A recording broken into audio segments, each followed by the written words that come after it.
দেখুন এই মা অনেক খুশি হয়েছে, কারণ এখন তারা তৃপ্তি সহকারে 3 বেলা ভাত খেতে পারে। এই অসহায় বৃদ্ধ মা ও বাবার এক বেলার খাবার দেখুন। আজ এই অসহায় মানুষ দুটো মাংস দিয়ে ভাত খাচ্ছে। আমরা গতকাল তাদের জন্য ব্রয়লার মুরগি এনেছিলাম, তো আজ সেই ব্রয়লার মাংস দিয়ে এই অসহায় মা ও বাবা তৃপ্তি সহকারে এক বেলার খাবার খাচ্ছে।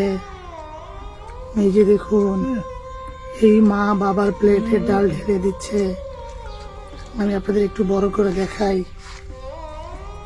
এই যে দেখুন তাদের প্লেটে মাংস।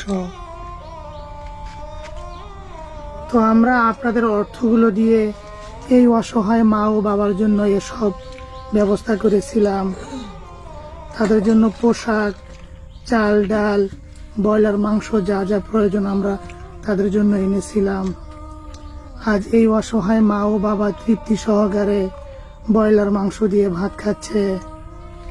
এমন অসহায় মানুষগুলো চাইলেও মাছ, মাংস, ভালো খাবার খেতে পারে না, কারণ তাদের টাকা পয়সা নেই কোনো আত্মীয় স্বজন।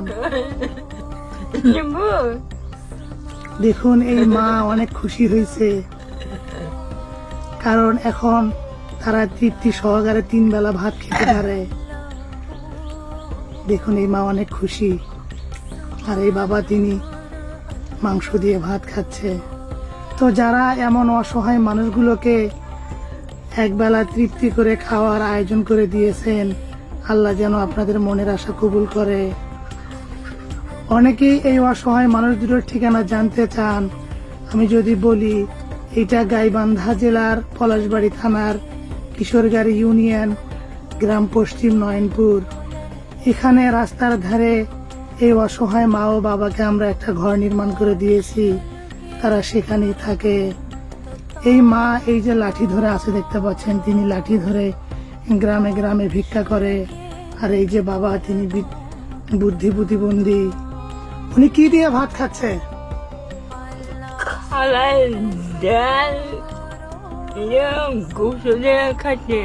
কালাইয়ের ডাল এবং মাংস দিয়ে খাচ্ছে। দর্শক দেখুন, এই অসহায় মানুষ দুটো আপনাদের দেওয়া অর্থগুলো দিয়ে যে ব্রয়লার মুরগি এনেছিলাম সেটা দিয়ে তারা তৃপ্তি সহকারে খাচ্ছে। এই মা বলতেছে কালাইয়ের ডাল এবং মাংস দিয়ে ভাত খাচ্ছে। তো যারা এই অসহায় মানুষ দুটোকে এক বেলা মাংস দিয়ে তৃপ্তি করে খাওয়ার ব্যবস্থা করে দিয়েছেন, আল্লাহ যেন আপনাদেরকে কবুল করে নেয়। যারা যে নিয়তে এই অসহায় মাকে সহায়তা করেছেন, আল্লাহ যেন আপনাদের মনের আশা কবুল করে। এই অসহায় মা ও বাবার নিজস্ব কোনো জায়গা জমি নেই, নিজের ছেলে মেয়ে নেই, আত্মীয় স্বজন নেই বললেই চলে। আমরা একটা ঘর নির্মাণ করে দিয়েছি রাস্তার উপরে। আমি আপনাদেরকে একটু দেখাই, এইটা একটা রাস্তা।